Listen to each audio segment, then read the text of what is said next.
오늘 은혜 받으실 하나님의 말씀은 예레미야서 24장 1절에서 10절 말씀이 되겠습니다.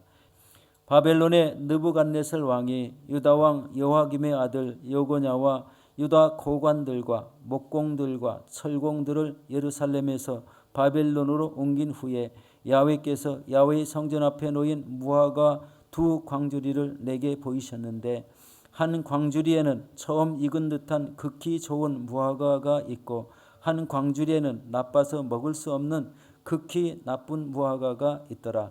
야훼께서 내게 이르시되 예레미야야 내가 무엇을 보느냐 하시매 내가 대답하되 무화과이온데 그 좋은 무화과는 극히 좋고 그 나쁜 것은 아주 나빠서 먹을 수 없게 나쁘니이다 하니 야훼의 말씀이 또 내게 임하니라. 이르시되 이스라엘의 하나님 야훼께서 이와 같이 말씀하시니라. 내가 이곳에서 옮겨 갈대인의 땅에 이르게 한 유다 포로들을 이 좋은 무화과 같이 잘 돌볼 것이라. 내가 그들을 돌아보아 좋게 하여 다시 이 땅으로 인도하여 세우고 헐지 아니하며 심고 뽑지 아니하겠고 내가 야훼인 줄을 아는 마음을 그들에게 주어서 그들이 전심으로 내게 돌아오게 하리니 그들은 내 백성이 되겠고 나는 그들의 하나님이 되리라.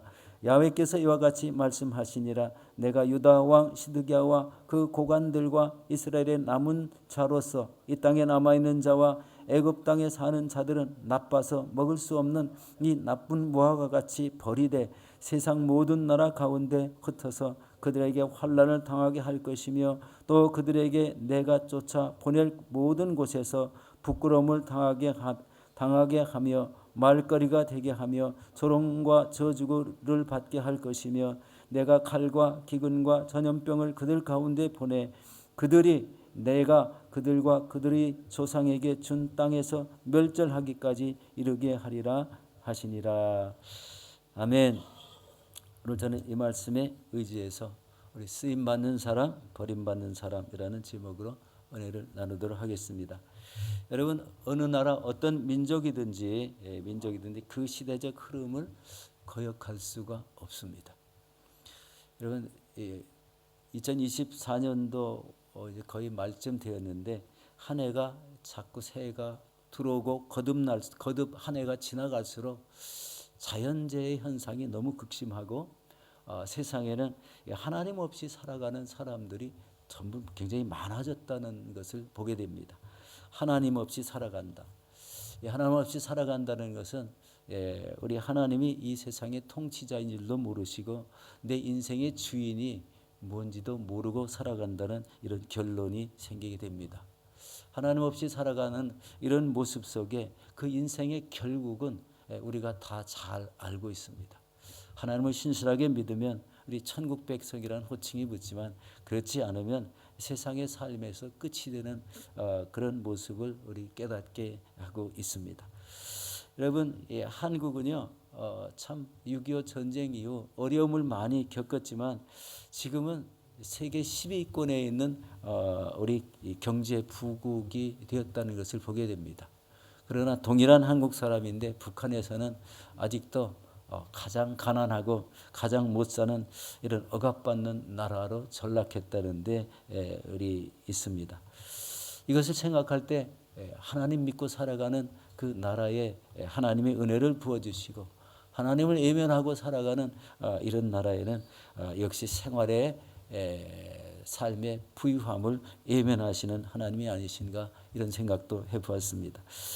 여러분 이것은 그 나라에 대한 하나님의 돌보심과 지도자의 역할이 얼마나 중요한 것인가를 깨닫게 하고 있다는 것입니다. 자, 오늘 본문 예레미야 24장은 바로 이 무화과 두 강주리의 환상을 통해서 두 부류의 선민의 운명에 대한 예언을 말씀하고 있습니다. 저는 이런 모습을 보면서 하나님을 믿는 나라는 하나님께서 함께 하시고 보호하신다. 역시 하나님 믿는 사람도 동일합니다. 하나님 믿는 사람도 하나님께서 그 사람을 돌보아 주시고 그 가정에 은혜를 베푸셔서 하는 행사들을 형통하게 해 주신다는 것입니다. 그런데 여러분 유다 나라는 다윗과 솔로몬 시대에는 나라가 왕성했는데 북이스라엘과 남유다로 갈라진 이후에 믿음이 점점 약해져서 우리 BC 722년에는 아수르에 의해서 북이스라엘이 멸망을 당하였고, 또 오늘 본문의 남유다는 BC 605년과 또 BC 597년에 바벨론의 침공을 받아서 우리 각층의 많은 사람들이 포로로 끌려가게 됐죠. 그 후에 한 번 더 침공을 받죠. 586년에 침공을 받는데, 이 침공을 받은 이유는 역시 하나님 없이 살아갈 때 침공이 나온다는 겁니다. 정치 지도자들이 하나님을 멀리하고 외면하고 살아갈 때 이런 일들이 나타났다는 것을 생각할 때, 하나님 없이 살아가는 나라와 그 인생들은 굉장히 참 어렵고 공허하고 괴로움이 많이 닥친다는 것을 볼 수가 있습니다. 오늘 본문의 남유다는 이 BC 605년 또 597년 또 587년인가요? 이렇게 해서 바벨론의 침공을 받아서 이렇게 각층의 많은 사람들이 포로로 끌려가는데, 시드기왕 말기에 하나님께서 바로 예레미야에게 이런 무화과 두 광주리 환상을 보여주신 말씀입니다. 이때가 BC 597년으로 추정되죠. 하나님께서는 예레미야에게 무화과 두 광주리를 보여주셨는데, 여러분, 한 광주리에는 처음 익은 듯한 아주 극히 좋은 무화과가 있고, 다른 광주리에는 어떻습니까? 먹을 수 없는 나쁜 무화과가 우리 성전 앞에 놓여 있었습니다. 여러분, 극히 좋은 무화과는 바벨론 땅으로 끌려간 유다 포로들로서 하나님께서는 이들을 좋은 무화과와 같이 잘 돌볼 것이라고 말씀하고 있습니다. 예레미야서 24장 5절 말씀 우리 같이 보도록 하겠습니다. 이스라엘의 하나님 야훼께서 이와 같이 말씀하시니라. 내가 이곳에서 옮겨 갈대인의 땅에 이르게 한 유다 포로를 이 좋은 무화과 같이 잘 돌볼 것이라. 포로로 끌려갔는데 어떻게 생각해 보면 하나님께서 버림받아 끌려간 것 같이 생각되지만, 오히려 그들이 간직한 하나님의 믿음을 더 깊이 간직하기 위해서 포로지에 옮겨놨다는 이런 개념입니다. 이렇게 1차 포로들은 대부분 유다의 관리들이었다고 합니다. 유다 나라 관리들. 하나님께서 이들에게 은총을 베풀고자 하셨는데, 그것은 바로 야훼의 신앙을 회복케 하는 것이었습니다. 하나님이 은총을 베푸셔서 살려주신 참된 이유는 바로 그들을 통해서 야훼의 신앙을 회복하고자 계획을 했다는 것입니다. 여러분, 야훼의 신앙의 회복의 첫 번째는요, 자신을 돌아보아서 하나님을 온전히 섬기지 못한 죄악을 회개하는 데 있습니다.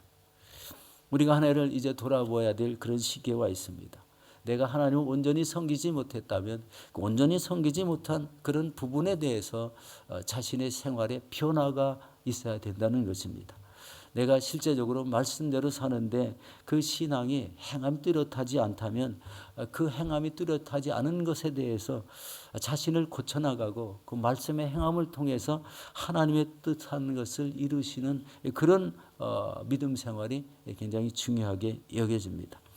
여러분, 이들을 통해서 이 포로들이 포로지에서 온전한 믿음의 사람들로 회복됨으로 인해서 야훼 신앙으로 다시 세워지기를 원하셨던 분이 바로 하나님이셨습니다. 그래서 하나님을 잘 믿는 사람들을 오히려 포로가 되어서 바벨론에 끌려가게 했다는 것입니다. 그리고 두 번째는 우리 하나님의 말씀과 뜻대로 살아가게 하심으로 해서 하나님과 함께하는 이런 믿음의 사람들로 세우시겠다는 것입니다. 이 하나님의 뜻이죠. 이것이 바로 포로지에 격리하여 온전한 야훼 신앙을 온전히 유지하시려는 하나님의 뜻이었습니다.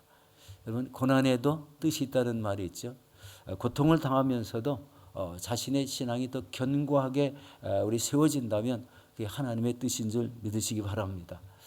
우리의 삶에도 어려움이 있지만 믿음은 더 견고하다. 그러면 그 신앙을 통해서 하나님은 더 나은 미래를 이루어 나가신다는 것을 깨닫게 하고 있습니다. 여러분, 이 포도 생활이 얼마나 고통스럽습니까? 매일 노역을 해야 되고 힘든 일을 감당하는 가운데서도 하나님께서는 이 포로민들에게 온전한 믿음으로 세워지시기를 원했다는 겁니다. 여러분, 이런 포로 생활의 고난 중에 그들을 깨우치고자 하신 것은 바로 하나님이 하나님인 줄 아는 마음을 그들에게 알게 하는 것이었습니다. 예레미야서 24장 6절에서 7절 말씀 같이 보겠습니다. 내가 그들을 돌아보아 좋게 하여 다시 이 땅으로 인도하여 세우고 헐지 아니하며 심고 뽑지 아니하겠고 내가 야훼인 줄 아는 마음을 그들에게 주어서 그들이 전심으로 내게 돌아오게 하리니 그들은 내 백성이 되겠고 나는 그들의 하나님이 되리라. 포로로 끌려갔는데요. 그곳에서 고통을 받기 위해서 그곳에서 하나님의 징계로 보내신 것이 아니라 그들의 믿음을 더 견고하게 하기 위해서 보내셨다는 거예요. 참 우리가 얼핏 보면 이해가 잘 안 가죠. 그러나 이스라엘이라는 나라의 본래 땅에 사는 사람들은 하나님 없이 사는 그런 시대에 있습니다. 그런 시대 속에 이 고관들 중에도 믿음이 좋은 사람들을 택해서 이 바벨론 포로로 끌려가게 한 것은 하나님의 뜻이라는 것, 더 큰 믿음을 가지고 우리 신앙 성숙을 이루는 한 기회로 주셨다는 것을 깨닫게 됩니다. 여러분 여기서 중요한 것은요, 하나님이 하나님이심을 아는 마음을 갖는 것이에요. 하나님이 하나님이심을 안다. 하나님이 어떤 분이심을 아는 거예요.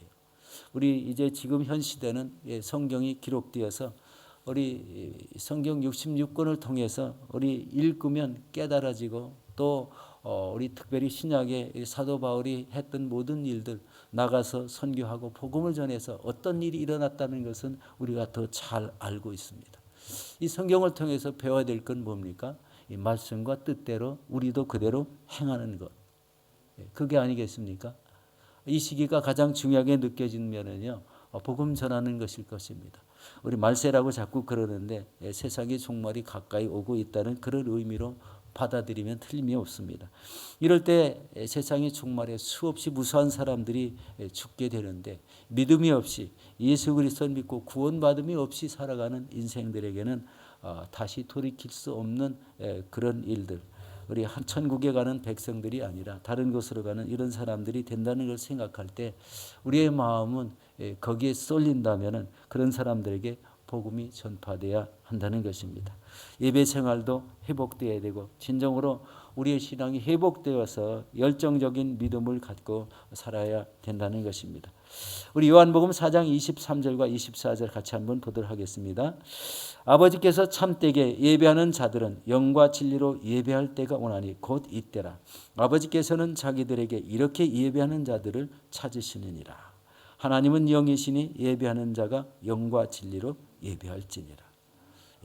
하나님은 영이시니 영과 진리로 예배하라고 말씀하십니다.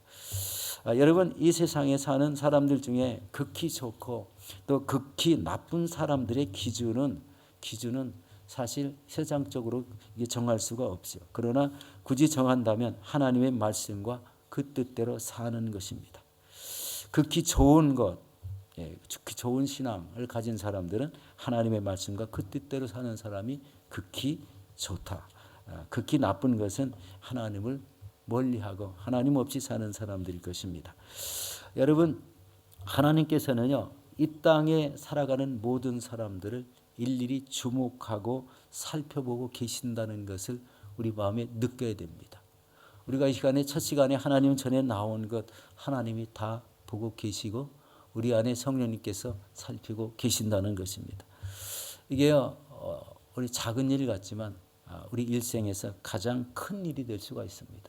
하루의 첫 시간을 하나님 앞에 드린다는 것. 나의 믿음이 나약해지지 않도록 하나님께 부르짖고 말씀을 간직하여 그 뜻대로 살려고 하는 그 노력이 하나님 보시기에는 아주 귀중히 여기신다는 것을 깨달을 수가 있습니다.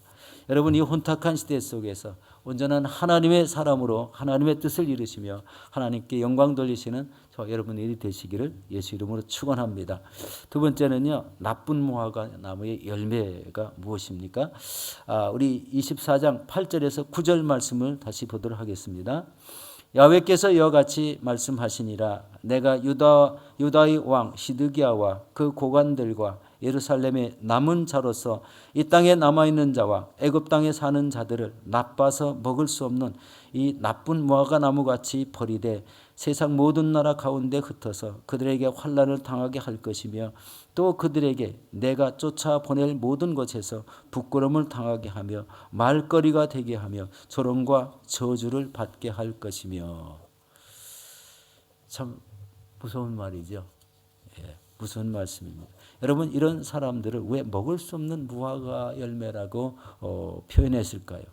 유다의 마지막 왕 히스기야와 관리들은 하나님이 택하신 나라를 하나님의 말씀과 올바른 믿음으로 통치하지 못했습니다. 바로 여기에 지금 봉독한 말씀에 해당되는 사람들이 이 시드기야 왕과 그 고관들, 관리들이었다는 겁니다. 여러분, 오히려 이들은 마음이 완악해서 하나님의 말씀을 들으려고 하지 않았으며 기록된 하나님의 말씀을 훼손했습니다. 우리 기록된 말씀을 다 없애버리고 찢어버리고 그렇게 했다는 것이죠.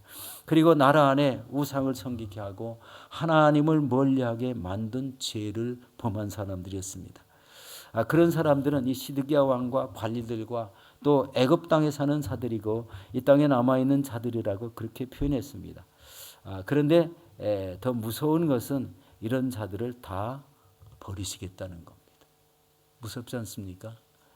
하나님 없이 살아가는 사람들은 바로 여기에 해당되지 않나 생각이 됩니다. 자신들은 모릅니다. 자신들은 이 세상 지책이 높아서 자신들이 최고의 삶을 살고 있는지 아는 사람들이었어요. 왕이었고 고관들이었다는 거예요. 그런데 이런 사람들은 어떻게 했어요? 다 버리겠다고 이렇게 말씀합니다. 그러므로 우리는 이 땅에서 하나님의 말씀에 순종하는 이런 삶을 살며 하나님의 기뻐하시는 그런 일들을 해야 된다는 것을 깨닫게 하고 있습니다. 그리고 모든 나라와 민족들도 이렇게 하나님의 말씀으로 치리되는 나라와 민족으로 만들어야 됩니다. 이렇게 하는 것이 바로 극상품 무화과 열매를 맺는 그런 가정과 나라가 되는 것이로 믿습니다.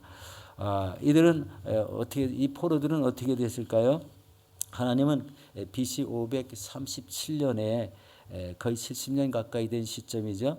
바로 포로가 예루살렘으로 귀환을 해서 이 귀환한 포로들이 바로 예루살렘 성전을 다시 재건하는 그런 은혜의 역할을 감당했다는 것입니다. 그들을 우리 애국 땅에 다시 노역을 하게 하고 힘들게 했지만 그 속에서 믿음을 지키는 이런 사람들을 통해서 다시 본토에 본래 자기 땅으로 돌아와 예루살렘 성전을 건축했다. 하나님 이 성전의 중요성과 그 속에서 선포되는 하나님의 말씀의 중요성이 바로 한 나라의 중요함을 깨닫게 하는 그런 말씀입니다. 여러분, 하루에 첫 시간 하나님 전에 나와서 기도하고 말씀 듣는 것이 그냥 우연찮게 된 것이 아니라 하나님은 이것 자체를 아주 귀중하게 보시고 여러분 자체를 우리 하나님이 중요하게 여기신다는 것을 알 수가 있습니다. 이 사랑하는 성도 여러분, 이 시대에 하나님의 말씀과 뜻을 알고 온전히 섬기시기 바랍니다. 바로 이렇게 포로지로 끌려가 극심한 고통 속에 말씀을 지키고 순종한 백성들이 바로 이 극상품 무화과 열매같이 되어서 그들이 다시 유다 나라를 건설했듯이 우리도 하나님 나라를 이 땅에 세우는데 크게 쓰임 받으시는 저와 여러분들이 되시기를 예수 이름으로 축원합니다.